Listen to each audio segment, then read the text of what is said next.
வணக்கம். நான் உங்கள் ஆத்ம நண்பன். நாளும் கோளும் நன்னிலை பொருந்தி இந்த நன்னாளில் எல்லோருடைய வாழ்க்கையிலும் நிம்மதி, திருப்தி, சந்தோஷத்துடன் கூடிய செல்வ செழிப்பான வாழ்க்கை வாழ பரிபூரணத்துவமான வாழ்த்துக்கள். அடிப்படை ஜோதிடங்கிற பேரில் அடுத்தடுத்த காணொளிகள் தொடர்ச்சியாக பதிவிட்டுட்டு வந்துக்கிட்டே இருக்கிறோம். இதற்கு காரணமாக இருக்கக்கூடிய பிரபஞ்சத்திற்கும் மேலான விருப்பத்திற்கும் இந்த காணொளியை பார்த்துட்டு இருக்கக்கூடிய அனைத்து நல்ல உள்ளங்களுக்கும் கோடான கோடி நன்றி. இன்றைக்கி ஆதிபத்தியம்னா என்னன்னு பார்க்க போகிறோம். ஆதிபத்தியம்னா என்ன அப்படின்னு பார்த்துக்கிட்டிங்கன்னா, ஜோதிட சாஸ்திரத்தை முதன்மையாக தெரிஞ்சுக்க நினைக்கக்கூடிய அத்தனை நபர்களுக்குமே 9 கிரகம்னா என்னன்னு தெரியும், 27 நட்சத்திரங்கள் தெரியும், 12 பாவகத்திற்கு உண்டான ஆதிபத்தியம் தெரிஞ்சிருக்கணும், 9 கிரகத்திற்கு உண்டான காரகத்துவம் தெரிஞ்சிருக்கணும். காரகத்துவம் வேறு, ஆதிபத்தியம் வேறு. ஒரு ராசி அல்லது ஒரு பாவகம் தன் வழியாக மனிதர்களுக்கு என்ன கொடுக்க முடியும், எந்த விஷயத்தை எடுத்துக்க முடியும் அப்படின்னு தெரிஞ்சுக்கிறது பேர் தான் ஆதிபத்தியம்னு பேர். காலபுருஷ தத்துவப்படி மேச ராசி தான் முதன்மையான ராசி. மேஷம், ரிஷபம், மிதுனம், கடகம், சிம்மம், கன்னி, துலாம், விருச்சிகம், தனுசு, மகரம், கும்பம், மீனம், இப்படி 12 ராசியும் பார்த்துருப்போம். இந்த 12 ராசிக்கும் 12 ஆதிபத்தியம் இருக்குது. அந்த ஆதிபத்தியத்தை இப்போ பார்க்க போகிறோம். நம்ம இப்போ மேச ராசியிலிருந்து பார்க்க போகிறோம். காலபுருஷ தத்துவப்படி மேச ராசி தான் முதன்மையான ராசி. அந்த மேச ராசியை மேச லக்னமாக கற்பிதம் பண்ணி 12 ஆதிபத்தியத்தை எழுத போகிறோம். நீங்கள் உங்கள் லக்னம் எந்த லக்னம்னு பாருங்கள். லான் போட்டிருக்கோம், அந்த லக்னம் எங்கே இருக்குன்னு பாருங்கள். அந்த லக்னத்தை தொட்டு 12 ஆதிபத்தியத்தையும் நீங்கள் அனலைஸ் பண்ணிங்கன்னா 12 ஆதிபத்தியத்தை கண்டுபிடிச்சிடலாம். ஒரு மனிதனை பொறுத்த வரைக்கும் அடையாளம் கண்டுபிடிக்கிறதுக்கு எஞ்சான் உடம்புக்கு தலையே பிரதானமாக சொல்லியிருக்கிறாங்க. அப்போ முதன்மையாக 1வது ஆதிபத்தியம் அப்படின்னு சொல்லப்படக்கூடிய இந்த 1ஆம் இடம்ங்கிறது முகப்பிரகாசம். முகப்பிரகாசம்,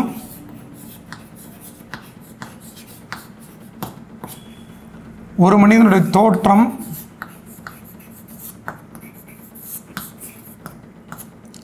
அதற்கடுத்து தலைப்பகுதி, எண்ணம், சிந்தனை, ஒரு மனிதனுடைய பலம், பலகீனம் எல்லாமே இந்த லக்னம் தான் முக்கியம். லக்னம், லக்னாதிபதி எப்படி இருக்குன்னு தெரிஞ்சு தான் முகப்பிரகாசம், எண்ணம், உருவம், தோற்றம், விருப்பம், சிந்தனை, பலம், பலகீனம் அனைத்தையும் கண்டுபிடிக்க முடியும். 2வது ஆதிபத்தியங்கிறது ஒரு மனிதனுடைய குடும்ப வாழ்க்கை, குடும்பம், கண், பல், பேச்சு, ஆற்றல். குடும்பம், கண், பல், பேச்சு, வாக்கு, தனம், முடிப்பகுதி,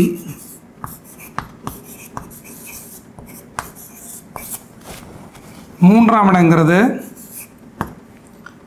இளைய சகோதரர்,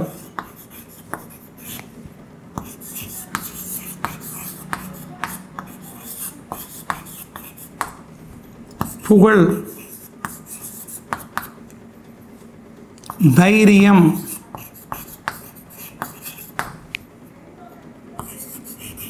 வீரம்,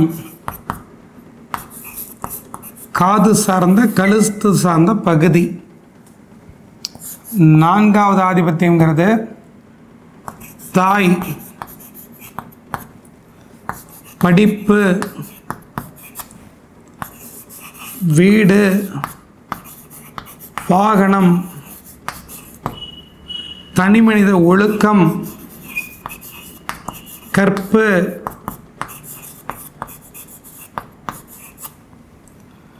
அதற்கடுத்து மார்பு சார்ந்த பகுதி, இருதயம், 5ஆம் இடம்ங்கிறது குழந்தை, தாய் மாமாவை பார்க்கக்கூடிய இடம், பூர்வ புண்ணியம், பூர்வ புண்ணிய ஸ்தானம், அதிர்ஷ்டம், குலதெய்வம், குலதெய்வம், அதிர்ஷ்டம், மந்திரம், மாந்திரிகம், இது மாதிரி விஷயம் கற்றுக்கிறது. எல்லாத்துக்கும் மேலே வந்து பார்த்துட்டிங்கன்னா வயிறு சார்ந்த பகுதி. 6ஆம் இடம் அப்படிங்கிறது ஒரு மனிதனை பொறுத்த வரைக்கும் எதிரி, கடன், வழக்கு, பிரச்சனை,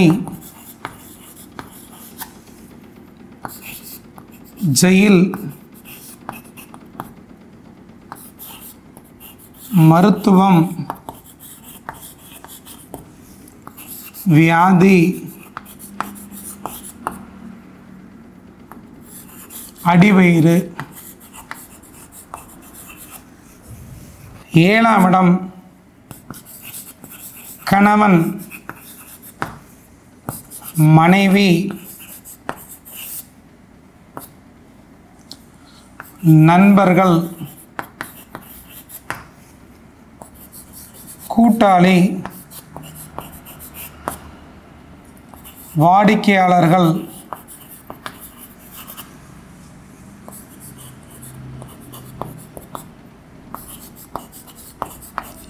எதிர் வீடு. 6ஆம் இடத்தை தொப்புள் சார்ந்த பகுதின்னு சொல்லுவாங்க. 7ஆம் இடத்தை அடிவயிறுன்னு சொல்லுவாங்க. நம்ம வயிறுன்னு போட்டிருக்கோம் 5ஆம் இடத்தை. 6ஆம் இடத்தை தொப்புள் சார்ந்த பகுதின்னு நினச்சிக்கோங்க. 7ஆம் இடத்தை அடிவயிறுன்னு போடலாம். ஒரு மனிதனுக்கு ஆண் பெண் தாம்பத்திய உறவுகளை பார்க்கக்கூடிய இடமும் இந்த இடம்தான். கலத்தர ஸ்தானம்னு இந்த இடத்த சொல்லுவோம். சரிங்களா? இது அடிவயிறுன்னு போட்டுக்கலாம், அடிவயிறு அப்படின்னு போட்டுக்கலாம். இது தொப்புள் சார்ந்த பகுதி, தொப்புள் சார்ந்த பகுதின்னு போட்டுக்கலாம். 8ஆம் நம்பருங்கிறது ஒரு மனிதனுடைய ஆயுள், விபத்து, எதிர்பாராத பணவரவு,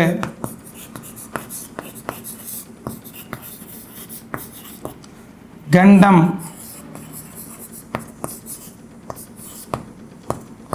ஆப்ரேஷன், அசிங்கம், வீண் பலி,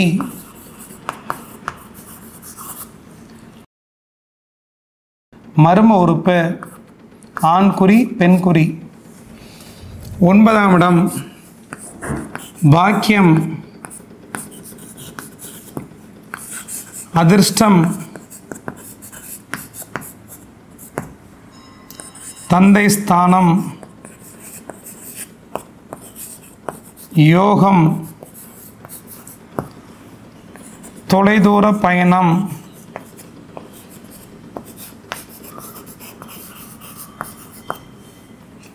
அதற்கடுத்து தொடை சார்ந்த பகுதி.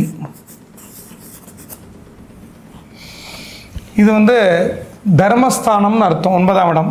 10ஆம் இடம் கர்மஸ்தானம், தொழில், ஆன்மீக யாத்திரை,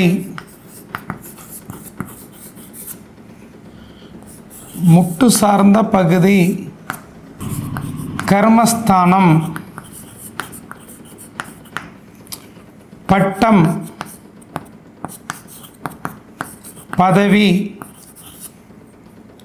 அந்தஸ்து. நீங்கள் சொந்த தொழில் உள்ளூரில் செய்ய போகிறீங்களா, வெளியூரில் செய்ய போகிறீங்களா, வெளிநாட்டில் செய்ய போகிறீங்களா, எது சார்ந்த தொழில் அப்படின்னு தெரிஞ்சுக்கிறதுக்கு 10ஆம் இடத்தை பார்க்கணும். வேலையை பற்றி தெரிஞ்சுக்கிறதுக்கு 6ஆம் இடத்தை பார்க்கணும். 11ஆம் இடம் ஆள் விருப்பம்,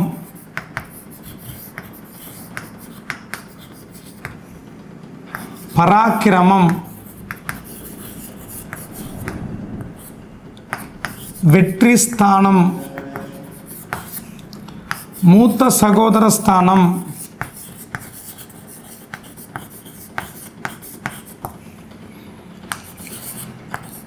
கணுக்கால்.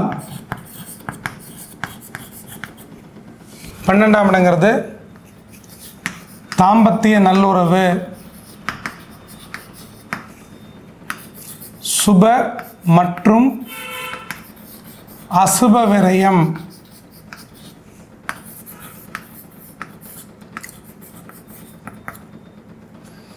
வெளிநாடு,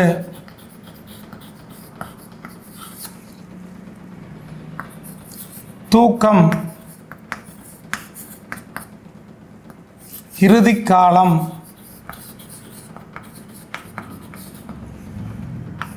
பாதம். அப்போ ஆதிபத்தியம்னா என்ன அப்படின்னு பார்த்துட்டிங்கன்னா, ஆதிபத்தியம்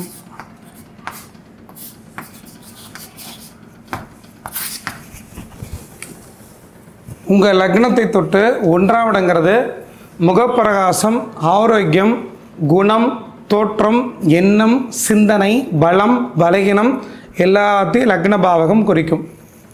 2ஆம் இடம்ங்கிறது குடும்பம், கண்ணு, பல்லு, பேச்சு, வாக்கு, தனம், முடி, இந்த மாதிரி விஷயத்தை தெரிஞ்சுக்கிறது 2ஆம் பாவத்தை தெரிஞ்சுக்கணும். 3ஆம் பாவங்கிறது இளைய சகோதரர், புகழ், தைரியம், வீரம், பராக்கிரமம், காது சார்ந்த, கழுத்து சார்ந்த பகுதியை பற்றி தெரிஞ்சுக்கலாம். 4ஆம் இடங்கிறது தாய் ஸ்தானம், மாதுர்ஸ்தானம் சொல்லுவாங்க. வீடு, வாகனம், நிலபலம், ஒரு மனிதனுடைய கல்வி, தனி மனித ஒழுக்கம், கற்பு சார்ந்த பகுதி, மார்பு, இருதயம், எல்லா விஷயம் தெரிஞ்சுக்கிறதுக்கு 4ஆம் இடத்தை பற்றி தெரிஞ்சுக்கலாம். தோள்பட்டை பற்றி தெரிஞ்சுக்கிறது 4ஆம் இடத்தை பற்றி தெரிஞ்சுக்கலாம். ஒரு மனிதனை பொறுத்தவரைக்கும் விளையாட்டுத்துறையில் சாதிக்கணும் அப்படின்னா இந்த கை, கால், தோல், சப்பை, எண்ணம், சிந்தனை, வீரம், பராக்கிரமம் இதெல்லாம் ரொம்ப வலுவாக இருக்கணும். அப்படிங்கிறதுனால 3ஆம் பாவகமும் 4ஆம் பாவகமும் ஒருத்தருக்கு வலுவாக இருந்ததுன்னா விளையாட்டுத்துறையில் கண்டிப்பாக சாதிக்க முடியும் அப்படின்னு சொல்லப்பட்டிருக்கு. 5ஆம் இடங்கிறது குழந்தை ஸ்தானம், பூர்வபுண்ணிய ஸ்தானம், மாமா ஸ்தானம், குலதெய்வம், அதிர்ஷ்டம், மந்திரம், மாந்திரிகம், அமானுஷ்யம், இந்த மாதிரி விஷயம் தெரிஞ்சுக்கிறது வயிறு சார்ந்த பகுதி. 6ஆம் இடங்கிறது எதிரி, கடன், வம்பு, வழக்கு, பிரச்சனை, வியாதி, ஜெயில், கோர்ட்டு, கேஸு எல்லா விஷயத்தையும் 6ஆம் இடம் தான். இந்த 6ஆம் இடம் தொப்புள் சார்ந்த பகுதி. 6ஆம் இடத்தை பொறுத்த வரைக்கும் தீரக்கூடிய கடன், உங்களுக்கு லோன் கிடைக்குமா கிடைக்காதா, லோனை நல்ல முறையில் கட்டி முடிச்சுடுவீங்களா அப்படின்னு தெரிஞ்சுக்கிறதுக்கு 6ஆம் இடம். அதே போல் 5ஆம் இடங்கிறது நம்மளுக்கு இருக்கக்கூடிய வேலையாட்கள். 6ஆம் இடங்கிறது நம்ம ஒருத்தட்ட வேலை செய்கிறது. அதற்கடுத்து 7ஆம் இடங்கிறது களத்திரஸ்தானம், கணவன், மனைவி, நண்பர்கள், கூட்டாளிகள், உறவினர்கள், எதிர்பாலினம், ஆணுக்கு பெண், பெண்ணுக்கு ஆணை குறிக்கக்கூடிய இடம். அதே மாதிரி தாம்பத்திய நல்லுறவு தெரிஞ்சுக்கிறது 7ஆம் இடத்தையும் பார்க்கணும், 12ஆம் இடத்தையும் பார்க்கணும். அது மட்டும் இல்லாமல் அடிவயிறு, அதாவது ஆண் உறுப்பு பெண் உறுப்புக்கு மேலே இருக்கக்கூடிய ஒரு 3 இன்ச்சிலிருந்து 4 இன்ச்சில் இருக்கக்கூடிய பகுதியாக இருக்கக்கூடிய அடிவயிறு. அதற்கடுத்து 8ஆம் இடம் ஆயுள், கண்டம், விபரீத மரணம், விபத்து, இதெல்லாம் ஒரு பக்கம் சொல்லப்பட்டிருந்தாலும் கூட எதிர்பாராத பண வரவு, ஷேர் மார்க்கெட், லாட்ரி சீட்டு, இதன் மூலயமா பணம் வர்றது, குதிரை ரேஸ் பந்தயத்தில் பணம் கிடைக்கிறது, எதிர்பாராத அபரிமிதமான பணம் கிடைக்கிறது, இதெல்லாம் 8ஆம் பாவகம். மேலேருந்து கீழே விழுகிறது 8ஆம் பாவகம் தான். கீழே இருக்கக்கூடிய மனிதர்கள் வெளிநாடு, வெளி மாநிலம், தூரதேச பயணங்கள், மேலை நாடு போகிறதும் 8ஆம் இடம் தான். அதற்கடுத்து 9ஆம் இடம் பாக்கியம், அதிர்ஷ்டம், தந்தை, யோகம், தர்மஸ்தானம். நீங்கள் எப்படிப்பட்ட தர்மத்தை பண்ண போகிறீங்க, எதன் வழியாக பண்ண போகிறீங்க, யாருக்கு பண்ண போகிறீங்க, நீங்கள் எவ்வளோ தர்மத்தை சேர்த்து வச்சதுனால இந்த பூமியில் அதை அனுபவிக்க பிறந்திருக்கிறீங்க அப்படிங்கிறது இந்த பாக்கியஸ்தானம் சொல்லும். 10ஆம் இடம்ங்கிறது கர்மஸ்தானம். ஒரு மனிதனை பொறுத்த வரைக்கும் இந்த பூமியில் என்ன காரணத்துக்காக, என்ன நோக்கத்துக்காக பிறந்திருக்கான்னு தெரிஞ்சுக்கிறதுக்கு லக்கண பாவகத்தையும் 5ஆம் பாவகத்தையும் பூர்வ புண்ணிய ஸ்தானத்தையும் பார்க்கணும். முன் ஜென்மத்திலேயோ போன பிறவியிலேயோ நம்ம ஏதாவது நல்ல காரியம் செய்திருக்கிறோம் அப்படின்னா அதை தெரிஞ்சுக்கக்கூடிய பாவகமாக பாக்கியஸ்தானங்கிறது 9ஆம் இடத்தை பார்க்கணும். நம்ம போன ஜென்மத்தில் என்ன புண்ணியம், என்ன நற்காரியங்கள் செய்திருக்கோம் தெரிஞ்சுக்கிறதுக்கு 9ஆம் பாவகம், அது பாக்கியஸ்தானம்னு பேர். 10ஆம் இடங்கிறது கர்மஸ்தானம். இந்த பூமியில் எப்படிப்பட்ட கர்ம வினையை எதன் வழியாக செய்து அந்த கர்மாவை அனுபவிக்க போகிறோன்னு தெரிஞ்சுக்கிறதுக்கு 10ஆம் பாவகம் தான் தொழில்ஸ்தானம், கர்மஸ்தானம். அப்போ 10ஆம் இடங்கிறது தொழில், கர்மஸ்தானம், தீர்த்த யாத்திரை, ஆலய திருப்பணி, பட்டம், பதவி, புகழ், அந்தஸ்து எல்லாத்தையும் கொடுக்கக்கூடிய இடம் 10ஆம் இடம். 11ஆம் இடங்கிறது மூத்த சகோரஸ்தானம், விருப்பம் நிறைவேறக்கூடிய பாவகம், ஆள் விருப்பம், ஆசை, எண்ணம், அபிலாசை இதெல்லாம் வெற்றி அடையக்கூடிய ஸ்தானம். அந்த 11ஆம் இடங்கிறது மூத்த சகோரஸ்தானம் மட்டுமல்ல, லாபஸ்தானமும் கூட. அந்த லாபம்ங்கிறது நாங்கள் எழுத மறந்துட்டோம். முக்கியமாக லாபஸ்தானம் ஒரு மனிதனுடைய கணுக்கால், அதான் முட்டிக்கு கீழே இருக்கக்கூடிய கணுக்கால். 10ஆம் இடங்கிறது மூட்டு சார்ந்த பகுதி, 9ஆம் இடங்கிறது தொடை சார்ந்த பகுதி, 8ஆம் இடங்கிறது மர்ம உறுப்பு, 7ஆம் இடங்கிறது அடி வயிறு, 6ஆம் இடங்கிறது தொப்புள் சார்ந்த பகுதி, 5ஆம் இடங்கிறது மேல் வயிறு, 4ஆம் இடங்கிறது மார்பகம் சார்ந்த பகுதி, இருதயம் சார்ந்த பகுதி, தோள்பட்டை, 3ஆம் இடம்ங்கிறது கழுத்து சார்ந்த பகுதி, இந்த தாவாங்கொட்டை, இந்த காது, இது எல்லாத்தையும் குறிக்கக்கூடிய பாவகம். 2ஆம் இடம்ங்கிறது ஒரு மனிதனுடைய கண்ணு, ஒரு மனிதனுடைய பேச்சு, ஒரு மனிதனுடைய பல்லு, ஒரு மனிதனுடைய முடி. 1ஆம் இடம்ங்கிறது முகப்பிரகாசம், முழுமையான முகம். 11ஆம் இடங்கிறது கணுக்கால், 12ஆம் இடங்கிறது பாதம், அடிப்பாதம். அப்போது 11ஆம் இடங்கிறது ஆள் விருப்பம், பராக்கிரமம், மூத்த சகோரஸ்தானம், வெற்றியை கொடுக்கக்கூடிய பாவகம், கணுக்கால் சார்ந்த பகுதி. 12ஆம் இடங்கிறது தாம்பத்திய நல்வாழ்க்கை, வெளிநாட்டு பயணம், சுபகாரியம், அசுபகாரியம், ஒரு மனிதனுடைய ஒரு நாளுடைய இறுதி நேரம், தூக்கம், இறுதி காலம், அனைத்தையும் தெரிஞ்சக்கூடிய பாவகம் 12ஆம் பாவகம். ஒரு மனிதனுடைய பாதம் நல்லா இருக்கான்னு தெரிஞ்சக்கூடிய பாவகம் 12ஆம் பாவகம். ஃபுட்பால் பிளேயராக இருக்காங்க, ஃபுட்பால் பிளேயராக இருந்து ஜெயிக்க முடியுமா அப்படின்னு தெரிஞ்சுக்கிறதுக்கு 11ஆம் இடத்தையும் பார்க்கணும் கணுக்கால், 12ஆம் இடத்தையும் பார்க்கணும் பாதம், 3ஆம் இடத்தையும் பார்க்கணும். இந்த 3, 11, 12ஆம் இடம் பார்க்கும் பொழுது அந்த இடத்திற்கு சுபகிரகத்தோட தொடர்பு இருக்குது, அந்த இடத்து அதிபதிகள் வலுவாக இருக்குது, நல்ல யோக தசைகள் நடக்குது அப்படின்னா கண்டிப்பாக ஃபுட்பால் பிளேயராக சாதிக்க முடியும். வாலிபால் பிளேயராக இருக்கிறாங்க அப்படின்னா 3ஆம் இடத்தையும் 4ஆம் இடத்தையும் பார்க்கணும். கிரிக்கெட் பிளேயராக இருக்குன்னா 3ஆம் இடத்தை பார்க்கணும். இப்படி ஒவ்வொரு பாவகத்தை வைத்து ஆதிபத்தியத்தை வச்சு காரகத்துவத்தை ஒப்பிட்டு பார்த்து தான் பலன்களை எடுக்க முடியும். இப்போ நாங்கள் சொன்ன விஷயத்தை உங்கள் லக்கணத்தை ஒப்பிட்டு பாருங்கள், பார்க்கும்போது பல விஷயங்கள் பிடிபடும். அடுத்த பதிவில் மீண்டும் சந்திக்கலாம். நன்றி, வணக்கம்.